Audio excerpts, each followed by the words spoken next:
She walked into the elite physics conference wearing a janitor's badge, unnoticed until Dr. Parker forced her to solve his impossible quantum puzzle at the board.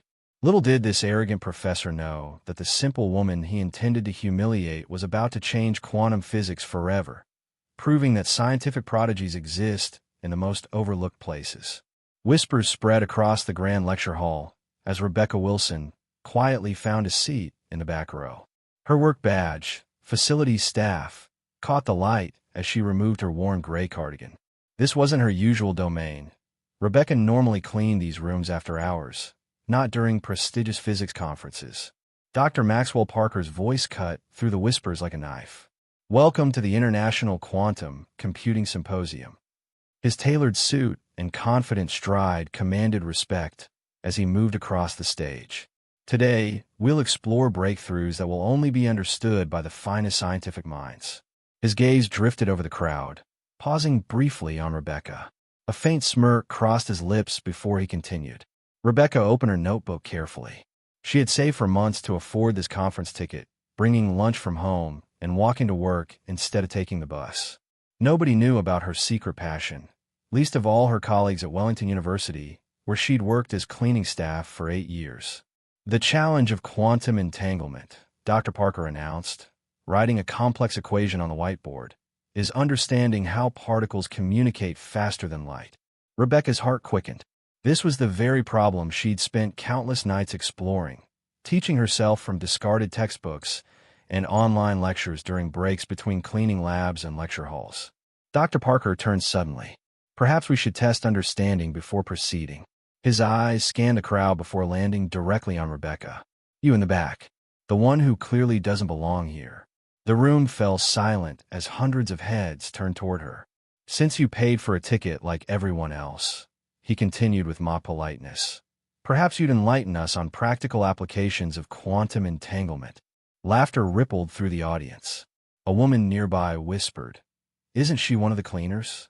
Rebecca's face burned.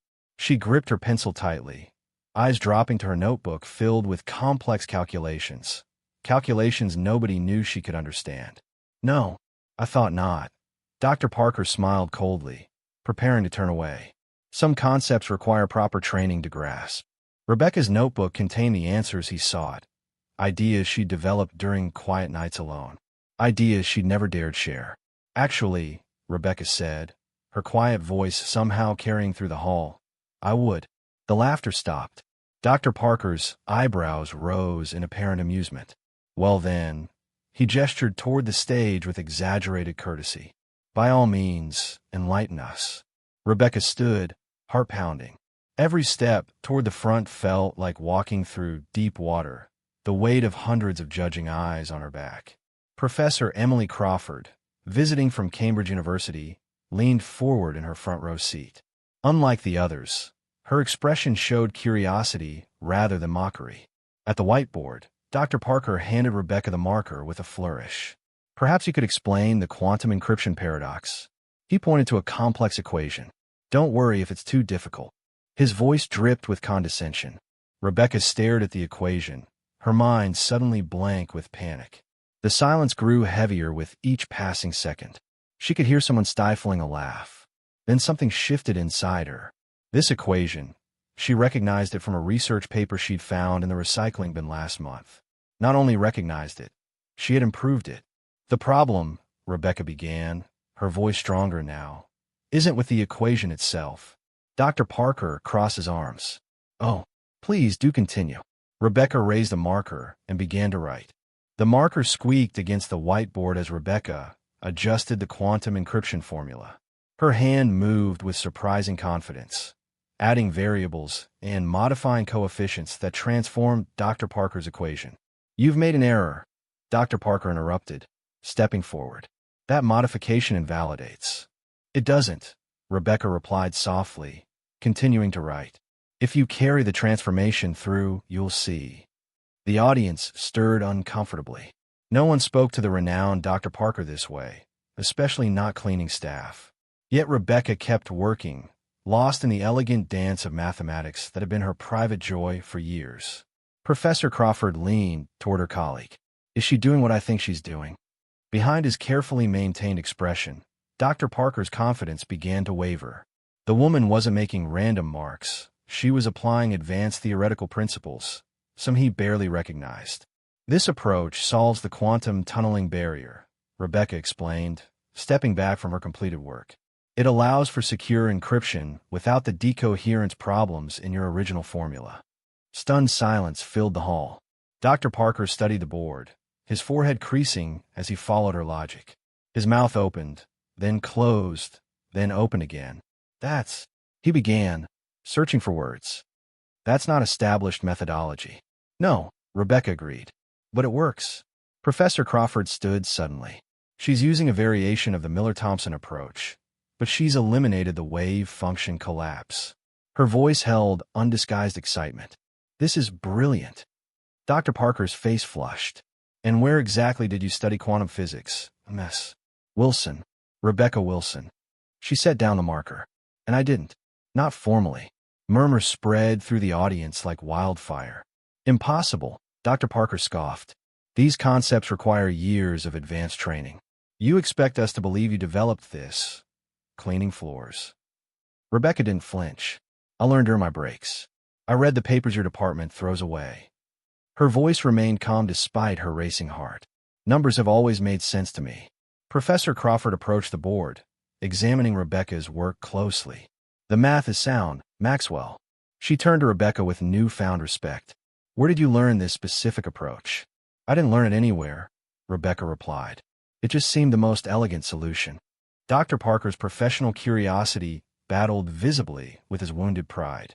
This is highly irregular, he muttered, reclaiming the marker from Rebecca's hand. Even if your method appears functional, proper scientific discovery follows protocols, like dismissing ideas based on who presents them.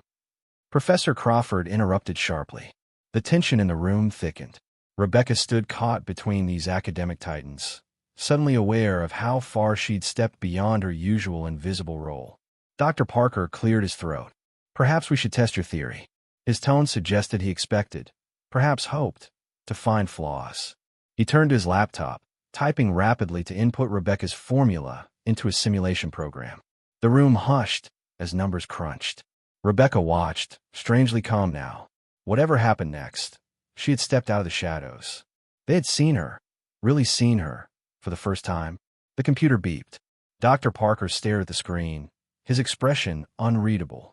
Well, Professor Crawford prompted. Dr. Parker looked up, his face a complex mixture of emotions. The simulation confirms. He paused, seeming to struggle with the words. The approach is viable. Professor Crawford broke into applause, quickly joined by others in the audience. Rebecca stood awkwardly in the spotlight of attention, unsure what this moment meant for her future. As the applause continued, the symposium doors burst open. A man in a crisp black suit scanned the room before locking eyes with Dr. Parker.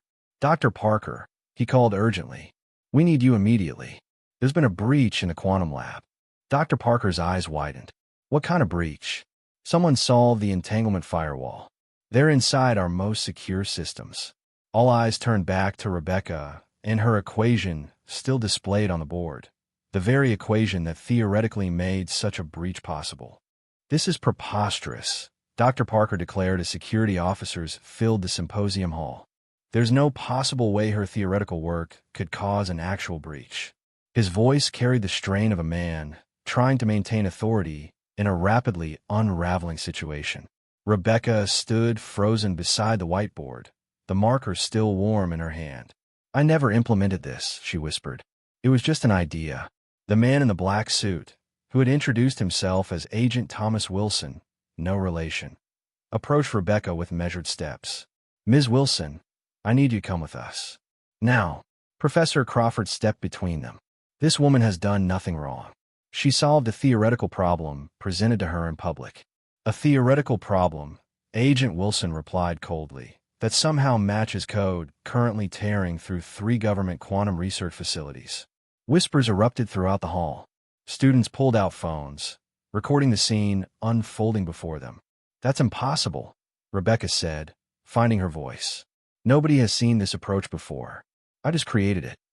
Dr. Parker's face had lost its condescending smile, replaced by genuine concern. The timing is troubling, he admitted. But correlation doesn't imply causation. Agent Wilson checked his earpiece. We need her expertise. Now, he turned to Rebecca. Ms. Wilson, you can come voluntarily to help us understand what's happening, or we can make this official. Rebecca looked at the equation on the board, her equation, then at the roomful of scientists who had dismissed her minutes earlier. Now they watched with a mixture of suspicion and awe. I'll help, she said quietly, but I want Professor Crawford to come with me. Agent Wilson hesitated, then nodded curtly. Fine. Dr. Parker too. Me? Dr. Parker's eyebrows shot up in surprise. You're the principal investigator on the government's quantum encryption project, Agent Wilson said. Your presence is non-negotiable.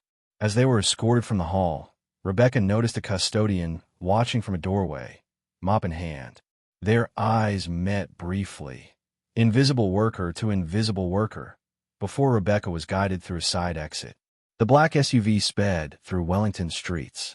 Inside, Rebecca sat sandwiched between Professor Crawford and Dr. Parker, the initial shock giving way to professional curiosity. If someone implemented your approach, Professor Crawford mused, they'd need incredible computing power and intimate knowledge of our security protocols, Dr. Parker added, his academic interest temporarily overriding his skepticism of Rebecca. Rebecca stared out the window, watching familiar buildings flash by. What I don't understand is why. This method wouldn't help anyone steal data. It would only allow establishment of unhackable communication channels. Dr. Parker frowned. Unless they modified it somehow. Impossible, Rebecca replied without thinking. The elegance of the solution depends on maintaining the entanglement integrity. Dr. Parker regarded her with newfound respect. Your understanding is unexpected. The SUV pulled up to a nondescript government building Rebecca had cleaned many times without ever seeing what lay beyond its lobby. Agent Wilson guided them through security checkpoints into an underground facility humming with activity. Screens displayed code and diagrams, while analysts moved urgently between workstations. This is our quantum cybersecurity division, he explained tersely. 20 minutes ago, every system detected the same anomaly. Forced quantum entanglement across previously secure channels, Rebecca finished, staring at the familiar patterns on the screens. Everyone turned to her. How did you know that? Agent Wilson demanded. Because, Rebecca said slowly, realization dawning, it's what happens when you apply my formula backward. Not to create secure channels, but to force connections between previously isolated systems. Dr. Parker paled. That's not theoretically possible. Neither was her solution 30 minutes ago. Professor Crawford reminded him. A technician rushed over. Sir, we've traced the origin. It's coming from inside the university's physics department. All eyes turned to Rebecca. I didn't do this, she said firmly. But I think I know whom I have. The university's physics building stood eerily quiet at dusk, evacuated after the security breach. Rebecca led the small team, Agent Wilson, Dr. Parker, and Professor Crawford, through hallways she normally only saw empty while cleaning. If someone duplicated my work, Rebecca explained, they would need access to specialized equipment. The quantum optics lab, Dr. Parker nodded reluctantly. Only 3 people have access. Myself, my graduate assistant James, and your department head, Rebecca finished. Dr. Lawrence Miller. Agent Wilson tensed. How do you know about restricted lab access, Ms. Wilson? I clean the labs at night, Rebecca replied simply. I noticed things. The quantum optics lab door stood slightly ajar, unusual for a restricted facility. Inside, the lights glowed blue over sophisticated equipment. Rebecca immediately noticed something out of place, a small device connected to the main quantum computer, blinking steadily. Don't touch anything, Agent Wilson warned, speaking quietly into his communication device to request backup. Rebecca studied the setup, understanding blooming across her face. It's a quantum bridge, she whispered. Exactly what my equation predicted was possible. Impossible, Dr. Parker insisted, though his voice lacked conviction. The technological requirements would be entirely achievable with university resources, came a new voice from the doorway. especially when no one notices what the cleaning lady does after hours. They turn to find Dr. Lawrence Miller, the distinguished department head, blocking the exit. His silver hair and tweed jacket presented the perfect picture of academic authority. "Lawrence." Dr. Parker's voice registered shock. "What are you doing?" "Watching the culmination of years of work," Dr. Miller replied calmly, his eyes fixed on Rebecca. "Though I didn't expect you to reveal yourself quite so publicly today, Rebecca." "That was careless." Rebecca stared at him, confusion evident. "You know me." "Of course I know you." Dr. Miller smiled slightly. "I've been following your work for months. Finding your notebooks in your cleaning cart was quite the revelation." Heat rose in Rebecca's cheeks. "You read my private notes?" "Notes that contain solutions to problems the scientific community has struggled with for decades," Dr. Miller corrected. "Solutions coming from a woman with no formal education, working as a janitor." Agent Wilson moved subtly toward the door, but Dr. Miller noticed. "I wouldn't," he advised. "The quantum bridge is unstable. Any disruption could have unpredictable consequences." Professor Crawford studied the device with growing alarm. "He's telling the truth. This configuration could cause entanglement collapse if disturbed." "What exactly are you doing, Lawrence?" Dr. Parker demanded. "Creating true quantum communication," Dr. Miller replied, pride evident in his voice. "Rebecca's equations showed it was possible. I simply borrowed them." "You stole my work," Rebecca said quietly. Dr. Miller shrugged. "Would anyone have believed they came from you? A cleaning woman?" The casual cruelty of his dismissal hung in the air. "I believed her," Professor Crawford stated firmly. "After she proved herself," Dr. Miller scoffed. "How many brilliant minds have we lost because they couldn't access education? Couldn't prove themselves?" "I'm correcting that injustice." "By stealing," Rebecca challenged. "By implementing," Dr. Miller countered. "Your equations were gathering dust in a notebook. I'm making them reality." The quantum bridge beeped suddenly, its lights changing from blue to red. Dr. Miller smiled. "Too late to stop it now. The entanglement is complete." "Complete with what?" Agent Wilson demanded. Rebecca's eyes widened as understanding dawned. "Every quantum computer on the network," she whispered. "He's created a master key to all quantum-secured systems." Dr. Miller nodded appreciatively. "You truly do understand, don't you?" Behind him, unnoticed by anyone in the tension-filled room, the door opened silently. A figure slipped inside, moving with the practiced quiet of someone accustomed to being invisible. A crash of metal against tile broke the tense standoff as Janet, Rebecca's fellow custodian, knocked over a rack of laboratory equipment. Dr. Miller spun toward the noise, his momentary distraction giving Agent Wilson the opening he needed. "Nobody move." Agent Wilson drew his weapon while security officers flooded the room. "Dr. Lawrence Miller, you're under arrest for cyberterrorism and theft of intellectual property." Dr. Miller's distinguished facade crumbled as officers secured his hands behind his back. "You don't understand what's at stake," he protested, eyes fixed on the quantum bridge still pulsing with red light. Rebecca's breakthrough could democratize quantum computing, take it away from government control. By stealing her work? Professor Crawford challenged. "That's not democratizing anything." Rebecca approached the quantum bridge cautiously. "The entanglement cascade is spreading," she observed, studying the readouts. "Every connected system will be compromised within minutes." Dr. Parker pushed forward. "We need to shut it down immediately." His hand reached for the power switch. "Stop." Rebecca caught his wrist. "Cutting power now will collapse the wave function across all connected systems. The damage would be catastrophic." Dr. Parker withdrew his hand, his expression shifting from dismissal to respect. "What do you suggest?" The question hung in the air, a simple acknowledgement that had been denied her entire life. For the first time, the decorated physicist was asking for her expertise, not questioning it.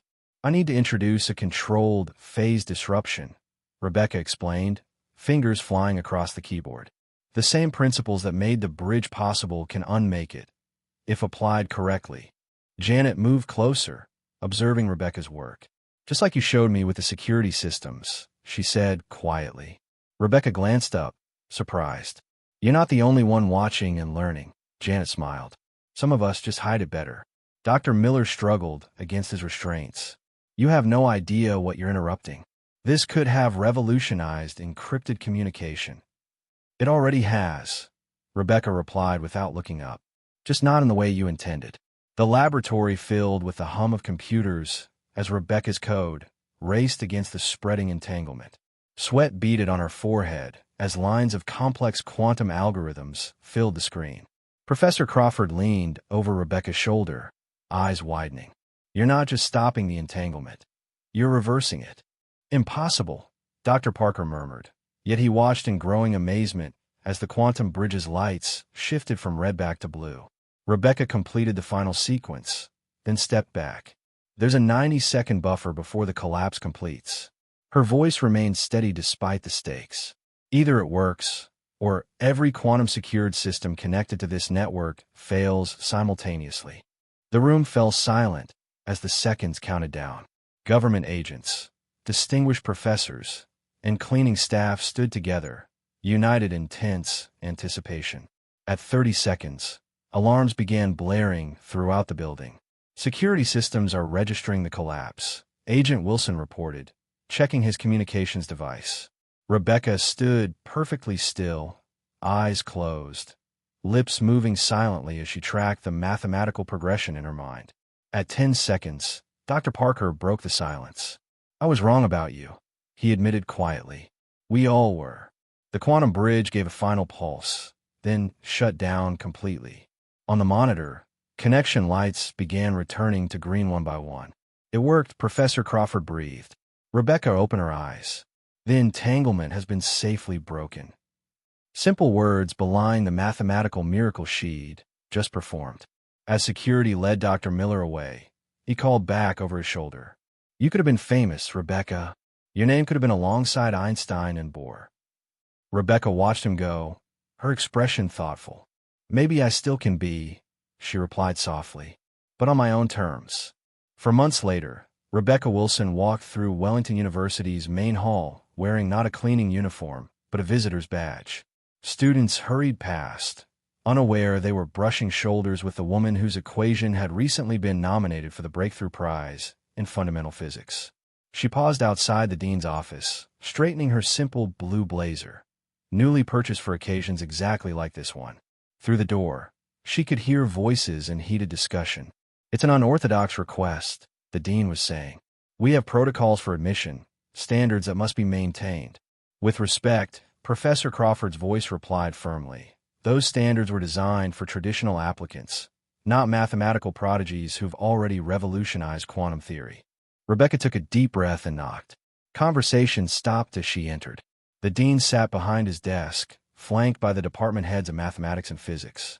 Dr. Parker stood by the window, arms crossed but expression notably less dismissive than at their first encounter. Ms. Wilson, the dean greeted her. Please sit down. Rebecca took the offered seat, maintaining the quiet confidence she'd cultivated since that fateful day at the symposium. We've been discussing your unique situation, the dean continued. While your contributions to quantum encryption theory are significant, university admission typically requires proper academic credentials, which I don't have, Rebecca finished for him. I understand. What you do have, Dr. Parker interjected unexpectedly, is the most intuitive grasp of quantum mathematics I've seen in 30 years of teaching. The room fell silent. Rebecca felt the weight of what those words had cost his pride. Your recommendation carries weight, Maxwell, the dean acknowledged. But there are procedures designed to identify exceptional minds, Professor Crawford cut in. Rebecca has already proven herself exceptional. The question is whether this institution is flexible enough to recognize talent regardless of its packaging. The dean shuffled papers uncomfortably. There's also the matter of financing. Our scholarships have been arranged, came a new voice from the doorway. Janet entered, dressed not in her custodial uniform, but in a crisp pantsuit. The Breakthrough Innovation Foundation has established a fellowship specifically for non-traditional students demonstrating exceptional scientific aptitude. Janet. Rebecca's confusion was evident. I don't understand. Janet Thompson, she corrected with a smile. Executive Director of Breakthrough Innovation. I've been working undercover at universities across the country, identifying overlooked talent. Understanding dawned on Rebecca's face. You were watching me. For over a year, Janet confirmed. Your notebooks showed extraordinary promise. We were planning to approach you directly when Dr. Miller discovered your work, accelerating our timeline considerably. The dean cleared his throat. This is highly irregular. So is finding a quantum mathematics prodigy, cleaning university bathrooms, Janet replied evenly.